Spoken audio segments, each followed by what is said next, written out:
Welcome to the Death Ray Cat channel. I got a request from a patron to look at a song by Dale Hawkins called Wildcat Tamer. By the way, check out the original Tar Heel Slim version, it's kinda similar but different. So rather than just show you the song, I thought I'd take it as a case study and show you some of the techniques there. So we got this Rockabilly shuffle going on. I thought we'd take this technique and show you 3 different ways to play it, starting easy and getting harder. And hopefully you'll be able to take some of it and use it in your own playing. The tabs and the drum track will be in the Death Ray Cat Patreon, there'll be links for that below. The track we're looking at is played quite fast, it's at 210 BPM.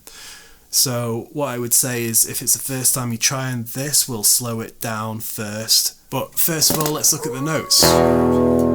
So my first example is going to sound like this.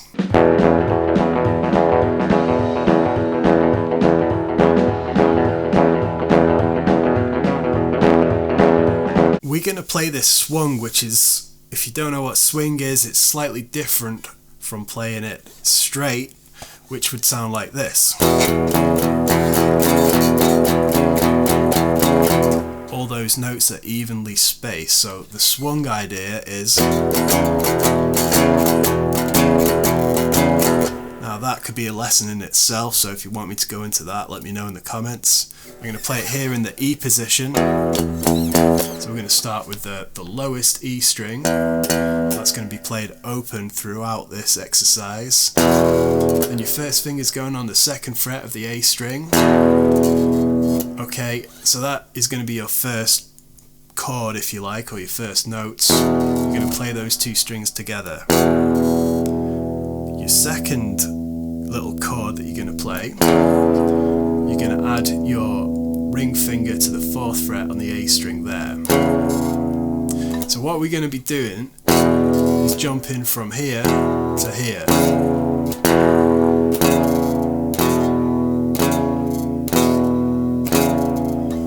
So once you've got the hang of where those notes are, we're going to apply it to this little pattern here. So I'll play it quite slow to begin with.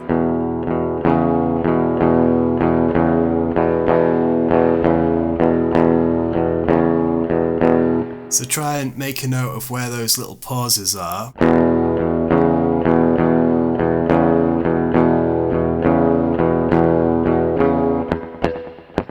Your right hand's making this rhythm.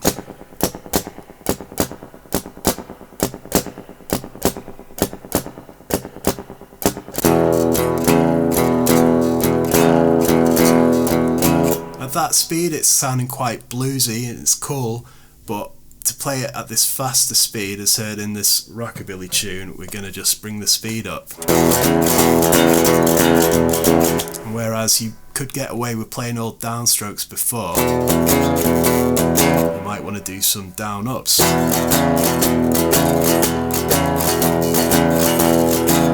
So my right hand,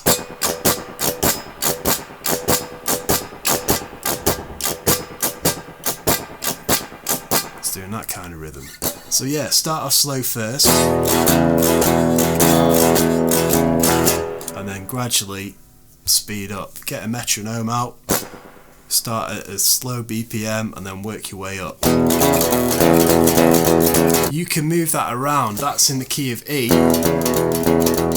If you wanted to play that in A, we'd start on the A string and we'd play with those 2 strings, the A and the D string, and we're playing the exact same shape. There's a little cheat for you there. You can also do it on the D string. A little bit out of tune. Okay, the second variation I've got, I'm taking it from the live version of this track. I'll put a link for that below.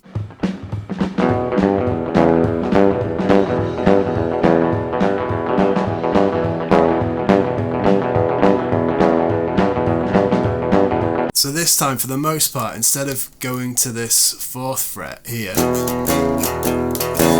we're going to be going to the 3rd fret on the E string.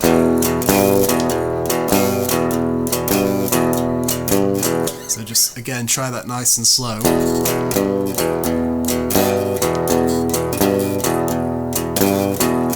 Now in the version we're looking at, the second time out of 4 we're going to that 4th fret on the A string, so we've got this pattern going on.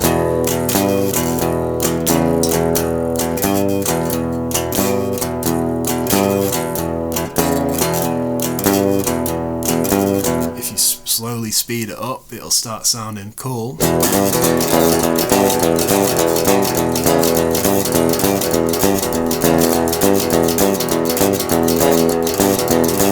So the third pattern I'm going to show you is the third riff that's used in this Dale Hawkins tune, and it's going to go like this. It's a little bit more complicated.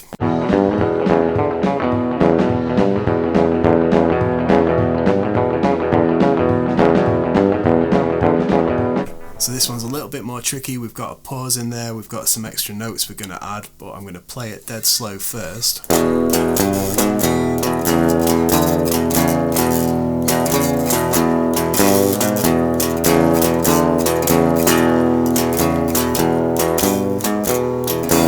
So the first part, we're just going to start off normally with the first two strokes there. Then we're going to play the 3rd fret and the 4th fret of the low E string. If you can still play that A string as well, your first finger is going to stay where it was. Then we go back to how we were playing in the first example. We've got a 2nd fret and 4th fret on the A string. And then back to the 2nd fret again. Then we're going to go up to the 5th fret here. I'm going to use my little finger. Then we're going to go back to the 2nd fret, and then the 4th fret and 2nd fret again. All the while the bottom E string is ringing out. At that point we're going to pause, so this note is going to have a little rest.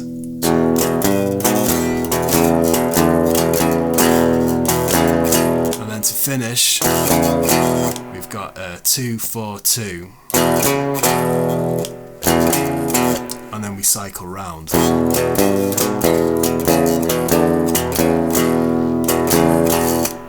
Cycle round. So I'm going to play it nice and slow.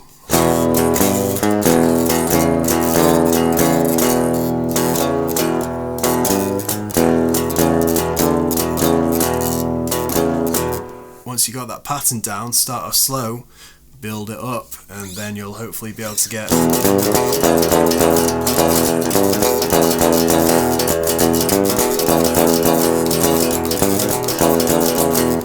So if you wanted to play that tune, you'd start with that, and then when he starts singing we go up to the A. So when he goes to the A, we're hearing more of that simple first exercise sound.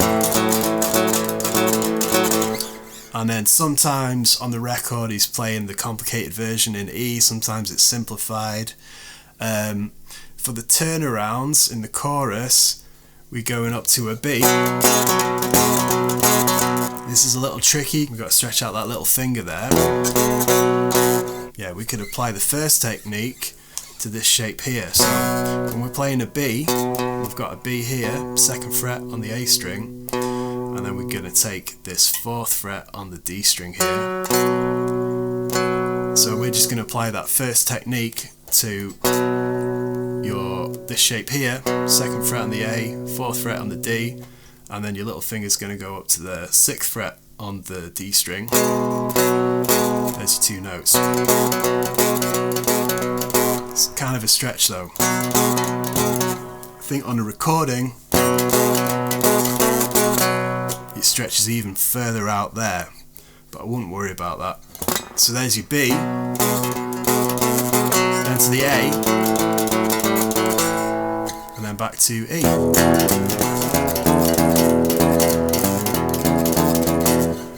Thanks for watching. If you like this, subscribe for some more. If you want some tabs, go up to my Patreon at the Wildcat Patreon.